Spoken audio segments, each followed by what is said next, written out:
মাগরিবের পরে কারো সঙ্গে কথা না বলে এই দোয়াটি 7 বার পরে আল্লাহ তাআলার কাছে যা চাইবেন আল্লাহ আপনাকে তাই দান করবে।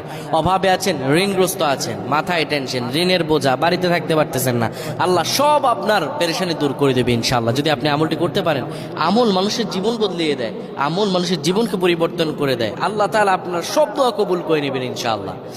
মাগরিব নামাজের পরে কিবলামুখী হয়ে থাকবেন, কারো সঙ্গে কথা বলবেন না, কারো সঙ্গে কথা না বলে কিবলামুখী হয়ে আপনি পড়বেন আল্লাহুম্মা আজিরনা মিনান নার, আল্লাহুম্মা আজিরনা মিনান নার, আল্লাহুম্মা আজিরনা মিনান নার।